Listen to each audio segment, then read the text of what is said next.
कंधों से ऊंची छाती नहीं होती और धर्म से बड़ी कोई जाति नहीं होती।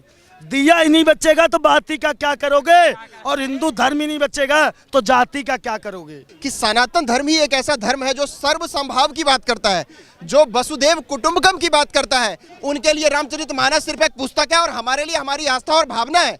तो ये क्योंकि हमें रामचरितमानस और गीता की ना मतलब पता है, उनको गीता और रामचरितमानस उनके लिए एक पुस्तक है, इसलिए वो जला रहे हैं, लेकिन उनको उनका फल जरूर मिलेगा, आज नहीं तो कल मिलेगा। स्वामी प्रसाद मौर्य मेरे सामने आ जाए, कसम अपने बाप ओमकार सिंह की, दादा गोकर्ण सिंह की, परदादा केदार सिंह की, अगर मैं जूते न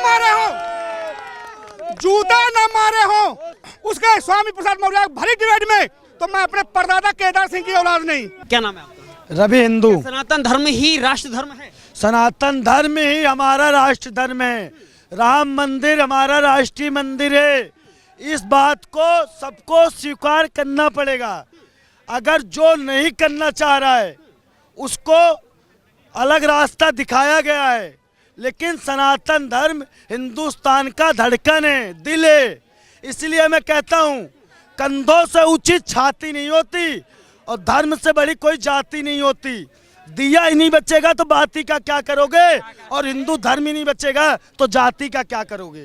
जाति का क्या करो? क्या नाम है आपका? सत्येंद्र। क्या सनातन धर्म ही राष्ट्र धर्म है? सर, सनातन धर्म राष्ट्र धर्म कहने का मतलब उनका ये है कि सनातन धर्म ही एक ऐसा धर्म है जो सर्व संभाव की बात करता है, जो वसुदेव कुटुंबकम की बात करता है, जो सबों को बराबर देखने और समझने का अधिकार रखता है और ये बात करता है। देखिए, जब मोदी जी ने बोला था ना सबका साथ, सबका विकास, सबका विश्वास, और ये जब उनका ये स्टेटमेंट आया था उसी टाइम पे ये साबित हो गया था कि ये देश जो है ना सनातनियों का है। और सनातनियों का कहने का मतलब ये है कि उसमें किसी में भी भेदभाव नहीं है।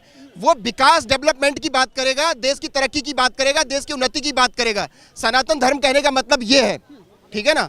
और देखिए, सनातन धर्म अगर कह रहे हैं तो इसमें बुराई क्या है, क्योंकि पूरे वर्ल्ड में सिर्फ एक यही ऐसा धर्म है जो संभाव की बात करता है, जो सबके हित की बात करता है। दुनिया मान रही है। तो इसमें दिक्कत क्या है? बाकी लोग सबकी सब धर्म की बात कर रहा है। कोई ऐसा नहीं है कि ये सिर्फ कह रहा है हिंदुओं की। सनातन धर्म का मतलब होता है ओरिजिन ऑफ ऑल रिलीजन, सभी धर्मों का उद्गम स्थान है। लेकिन ऐसा आप ही तो मान रहे, सब नहीं मान रहे। सब मान रहे हैं सर, सब मान रहे हैं। आप कैमरा उठा करके देख लीजिए, सब कह रहे हैं, क्योंकि सनातन धर्म किसी के बारे में गलत नहीं बोलता है, गलत नहीं सोचता है, गलत नहीं करता है। वो ये कहता है कि मेरे से पहले दूसरों का विकास हो, मेरे से पहले दूसरों का अच्छा हो। ये भला दुनिया में और कौन कह सकता है? वो सिर्फ और सिर्फ सनातनी ही कह सकते हैं। इसके बावजूद भी रामचरितमानस की प्रतियां दिन दहाड़े जलाई जाती। वो तो विकृत मानसिकता के लोग हैं। मैं तो कह रहा हूँ इस तरीके की कृतज्ञ करने वाले लोगों का नरक में वास नहीं होगा। देखिए, ये वही लोग कर रहे हैं जिनको रामचरितमानस और गीता की एक पंक्ति अगर उठा के पूछ लो ना, नहीं पता होगा। उनके लिए रामचरितमानस सिर्फ एक पुस्तक है और हमारे लिए हमारी आस्था और भावना है। तो ये क्योंकि हमें रामचरितमानस और गीता की ना मतलब पता है, उनको गीता और रामचरितमानस उनके लिए एक पुस्तक है, इसलिए वो जला रहे हैं, लेकिन उनको उनका फल जरूर मिलेगा, आज नहीं तो कल मिलेगा। ये निश्चित है। सर, क्या नाम है? पंकज भारद्वाज। क्या सनातन ही राष्ट्र धर्म है? देखिए, जो आज से नहीं, ये देश जब से बना है सनातन धर्म रहा है, और जिसमें हर एक धार्मिक, हमारा देश, सबसे बड़ी बात हमारे देश की बड़ी खूबियां हैं। हमारा देश 4 मजहब से चलता है, 36 बरादरी से चलता है। यहाँ पे सनातन धर्म का जो है सब मानते हैं। और जो बात है, आज जो बातें चल रही है, जो राम मंदिर का मुद्दा, माननीय प्रधानमंत्री जी ने मुद्दे को खत्म किया था, राम मंदिर बन गया, हमें कोई किसी ने आपत्ति नहीं की। और जो सनातन धर्म है, जो अच्छा धर्म है, तो उसको अपनाने में क्या गलती है? मुसलमान तो कभी नहीं करना। और जो हिंदू है, हिंदू अपने प्रचार के लिए, प्रसार के लिए सनातन धर्म के लिए प्रचार कर रहा, तो अब कुछ में क्या दिक्कत है? आप टीका लगाए, आप कुछ भी पहने, तो किसी को दर्द तो नहीं है। आप तकलीफ किस बात की है? जो एक 2 मुद्दे थे देश में, 2 मुद्दे इस सरकार ने खत्म किए हैं। धारा 370 इस देश का सबसे बड़ा मुद्दा था, माननीय प्रधानमंत्री जी ने उसको खत्म किया। कहते थे खून की नदियां बह जाएगी, ये हो जाएगा, कुछ नहीं हुआ।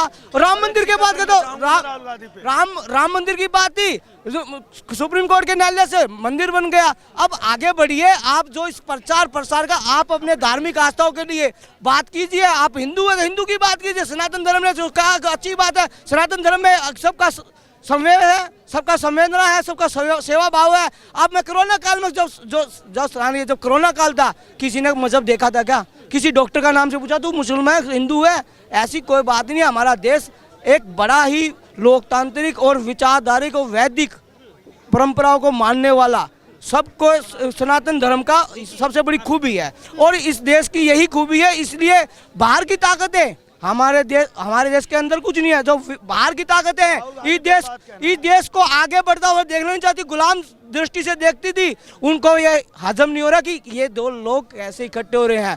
65 साल से एक ही इस देश में एक ही मुद्दा बना हुआ है, हिंदू मुस्लिम। कभी इस मुद्दे का कोई हल नहीं निकला। क्यों नहीं निकला? 65 साल छोटा मोटा नहीं होता। सिख भाई अपनी तरक्की के लिए लंगर लगाते हैं और वो अपने आप को मजबूत करते हैं और दूसरे डेवलप कंट्री में जाकर प्रधानमंत्री बनते हैं। कनाडा जैसा देश जो बात करते हैं, हम विदेश से तुलना तो करते हैं, जो 2 करोड़ की आबादी, दिल्ली की आबादी है 2.5 करोड़, हम विदेशों से तुलना करते हैं। ये हमें सनातन धर्म हमारा एक विचारधारा है, हमारी है और हिंदू है, गर्व से हिंदू कहना चाहिए। कोई मुस्लिम भाई है तो अपने आप को मुस्लिम कहता, तो इस देश की खूबी है, कोई किस बात की आपत्ति नहीं है। क्या लग रहा है? वो योगी कह रहे हैं सनातन धर्म ही राष्ट्र धर्म है। बिल्कुल योगी जी बिल्कुल जो कह रहे हैं वो सही कह रहे हैं, सत्य है वो, उसको कोई नकार नहीं सकता। योगी जी जो कह रहे हैं वो सत्य कह रहे हैं। कहा दिया ना, स्वामी प्रसाद मौर्य ने प्रतियां जला दी, रामचरितमानस की प्रतियां जला दी। हाँ, ये मैं बताता हूँ चैलेंज से आपकी मीडिया के सामने। स्वामी प्रसाद, मैं यूपी से हूँ, तुझे मैं चैलेंज करता हूँ। जैसे मैं इनके लिए किसान राकेश टिकैत के लिए करा था, तैसे मैं स्वामी प्रसाद तुझे मैं चैलेंज करता हूँ, तहसील दातागंज में तू आना, अपनी रैली करके दिखाना। इतने भिगो के मारे ना हो ना तो कहना अखिलेश भी आए, अखिलेश ही सामने पे आए। गढ़ में तो इनाम दे दिया। गढ़ रखता हूँ, 36,000 राजपूत रहते हैं, सिर्फ 36,000 विधानसभा में हमारे एक तरफा, तो अखिलेश को भी देते थे। मगर इसने जो नीचता दिखाई ना स्वामी प्रसाद मौर्य ने, जिसने नीचता दिखाई थी स्वामी प्रसाद मौर्य ने कि प्रतिभा जलाने की, वो प्रतिभाएं हिंदू धर्म के लिए अपमान वो करते हैं। स्वामी प्रसाद मौर्य मेरे सामने आ जाए, कसम अपने बाप ओमकार सिंह की, दादा गोकर्ण सिंह की, परदादा केदार सिंह की, अगर मैं ना मारे हो उसके स्वामी प्रसाद मौर्य भरी डिबेट में, तो मैं अपने परदादा केदार सिंह की औलाद नहीं। मैं अखिलेश ये कह रहा हूं, ऐसी कौन सी तेरे पे मोहताजी आ गई थी? योगी की सरकार आता ही तूने बर्थडे नहीं मनाया, नहीं तो रगलनिया होती थी जनता के पैसे से। जनता सब समझती है। मुजफ्फरनगर में दंगा हुआ था, मुजफ्फरनगर में दंगा हुआ था, बाहर नंगा नाच हो रहा था। अब क्यों नहीं मनाया? क्या कंगाली आ गई? कटोरा लेके आ, 50,000 रुपए देता मैं तेरे लिए।